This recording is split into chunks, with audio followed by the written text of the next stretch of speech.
ईश्वर गुरु साक्षात् परं ब्रह्म तस्मै श्री गुरुवे नमः।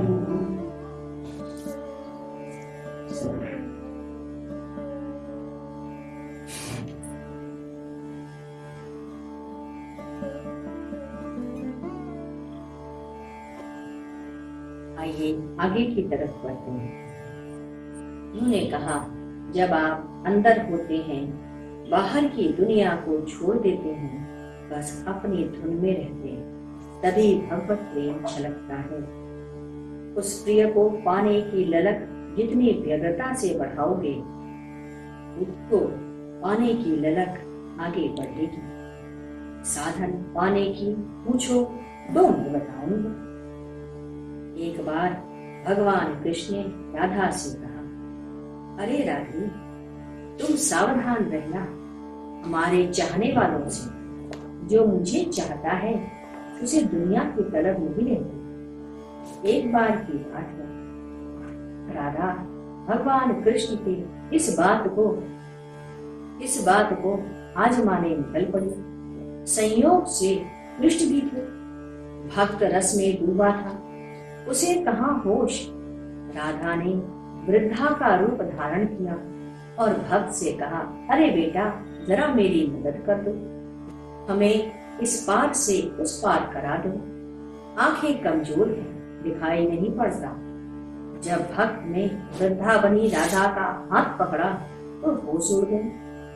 भक्त ने कहा, अरे माँ, तुम सबको पार करती हो, आज मैं नहीं छोड़ूंगा। और उसने चरण पकड़ ली, दहाड़ मारकर रोने लगा, कहने लगा, माँ जाना तू कितनी निष्ठुर है।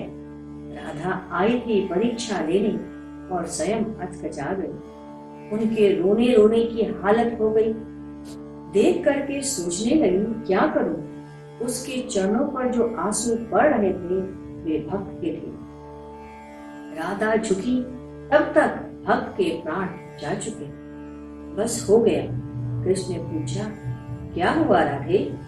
राधा ने कहा, मान गए कृष्ण, वह तो मेरे अंदर ही घुस गया, प्रवेश कर गया। कृष्ण ने कहा, भक्तों से डरना, मैं इनके आगे नहीं इनके पीछे रहता। बस मेरी बहनें, तुम भी दौड़ती माया में, तुम्हें क्या होश है कि इतने दिन बीत गए, वृद्ध हो गई।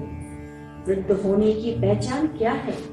आंखों पे चश्मा लग गया, चाल थक गई, सुनाई कम देता है, दांत कमजोर हो गए, तब भी तुम्हें होश नहीं आया।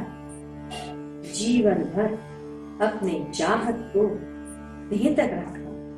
देह से मेरा मतलब है देह, मन, बुद्धि, इंद्रियां, प्राण, मेरा अपना परिवार, अपनी धन संपत्ति में ही चित लगा और यश की कामना से ही युक्त रही। बनिया की कथा आती है, एक अंतिम समय वह तिजोरी लेकर के मरता है।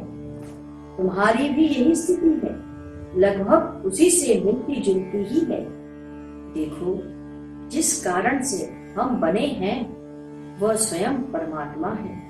खुद आइंस्टीन जैसा वैज्ञानिक कह उठा, अगर मेरा पुनः जन्म होता तो मैं भगवान से यही प्रार्थना करूंगा कि मुझे पूर्णता विज्ञान की सीमा से परे अध्यात्म में पाक करके रख दो। अमेरिका में मोटर कंपनी का मालिक रॉकफेलर आगे चलकर भगवान कृष्ण का भक्त हो गया। आज हम अपने परिवार में अपना ही विकास नहीं कर पाते। जो भी मौका मिलता है उसे यही गवा करके चल देते। एक कथा आती है कि एक बारात जा रही थी। दूल्हा बना लड़का अपने को राजकुमार ही समझता है। हर बारात में घोड़े पर चढ़ता लड़का अपने को राजकुमार से कम नहीं आंकता। बारात धूमधाम से जा रही थी। बारात में लोगों ने बंदूक छोड़ा। अचानक बंदूक की एक गोली उसको लग गई और बिना कुछ देखे एक आवाज आई और उसका शरीर हमेशा के लिए लग गया। जिंदगी में उसे क्या मिला? माँ बाप की ख्वाहिश और हसरत जो पूरी नहीं हुई, जिंदगी स्वयं ही अधूरी रह गई। घनश्याम दास बिरला के 2 बेटे थे। पैसे और शोहरत की कोई कमी नहीं थी। उन्होंने रंगनाथ की शादी करा दी, जिससे घर का वंश चले, और कृष्णनाथ को धर्म कार्य में, व्यापार की व्यवस्था में लगा दिया। स्वयं कृष्णनाथ नहीं चाहते थे आज बिरला का परिवार शिखर पर है। विवेक में जागरण चाहिए, स्थिरता चाहिए और आगे बढ़ना चाहिए। इसके बाद 1 जुलाई 1994 शुक्रवार, गुरुदेव ने कहा, शक्ति का जागरण मूलाधार से होता है। सहस्रार्थ पर उसका उद्बोधन होता है। वास्तविक शक्ति आत्मा में विराजमान है। चौथे पर्व में चेतना विराजमान होती है। चौथा पर्व मानसिक अवस्था का होता है, जो पूर्व जन्म के संस्कारों से भरा रहता है। जब इसके बाहर हम आते हैं तो आत्मज्ञान होता है। चौथे ही परत में जब धक्का लगता है, आघात लगता है, तो यहीं से अंकुरण भी संभव है। गहन ध्यान की स्थिति हो जाती है। चौथे पर्व का प्रकाश चंद किरणों की तरह होता है और शीतलता मिलती है। आत्मा का कुंडलनी से कोई संबंध नहीं है। कुंडलनी शक्ति है जिसमें हम देखते हैं। आत्म तत्व की दशा कैसे मिलती है? पहला, गुरु द्वारा बताया गए मंत्र के द्वारा मस्तक पे आहुति देने से। एक बार चिटकन होती है, किसी किसी को ज्ञान हो जाता है। दूसरा, गुरु के द्वारा प्रदत्त मंत्र को जिह्वा पर भरपूर रगड़ लिया जाता है, तब वह व्यक्ति जो बोलेगा वह घटित होने लगता है। तीसरा, जब राजयोग की विशेष साधना करते हैं, यानी जब निर्विचार समाधि में प्रवेश करते हैं, तब उसे आत्मदर्शन होने लगता है। चौथा, ज्ञान योग में भी होता है, जब संपूर्णता का बोध होने लगे। पांचवा, जब भगवत भजन करने लग जाते हैं तो चौथी स्थिति में भी आत्मदर्शन होता है। गुरुदेव ने कहा, जब कोई महापुरुष या ऊंचे दर्जे का महात्मा कहता है, मुझे पकड़ लो, मुझसे अपने को जोड़ लो, अपने आप को अटैच कर लो, तो वह स्वतः ही निकल जाता है। उसे कुछ नहीं करना होता। गुरुदेव ने एक कथा बताई। उड़ीसा में बालीग्राम एक स्थान है। उसी जगह पर एक दंपति थे, पति पत्नी एवं 2 बच्चे। पति वेदों का पाठ किया करते थे। एक बार जब पति वेद पाठ हेतु घर से बाहर गए तो एक महापुरुष उनके दरवाजे पर आए और बोले, इस समय जो साधु को भोजन करा दे तो उसका भला अवश्य होगा। उसकी पत्नी बाहर आई, महापुरुष का चरण धोया, उसका जल लिया, बड़े ही आदर और भाव के साथ उन्हें दिव्य भोजन कराया। भोजन के पश्चात महापुरुष ने कहा, तू धन्य है, मैं अति प्रसन्न हूँ, तू मेरे साथ चली जाएगी। पत्नी ने कहा, मेरा पति है वेद पाठी, वह बाहर है। महापुरुष ने कहा, मैंने तुझे स्वीकार कर लिया है। पत्नी ने कहा, मैं विवाहिता हूँ, यह अधर्म है।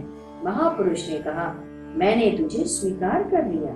पत्नी ने कहा, हे महापुरुष, आप जो भी हो, मुझे आशीष दें कि मैं भगवान की आराधना और भजन में लगी रहूं। अब महापुरुष ने बेटी संबोधन किया, नहीं बेटी, मैं तुझे स्वीकार कर लिया, तूने मुझे पा गई, तू मेरे साथ चली जाएगी।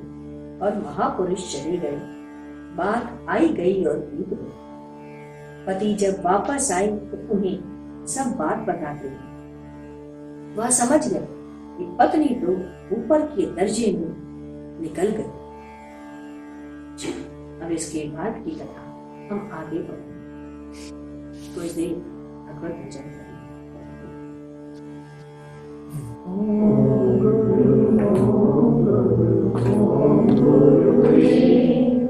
जय गुरु जय गुरु जय गुरुदेव। ओम गुरु गुरुदेव। जय गुरु जय गुरु जय गुरुदेव। ओम गुरु गुरुदेव। जय गुरु जय गुरु जय गुरुदेव। ओम गुरु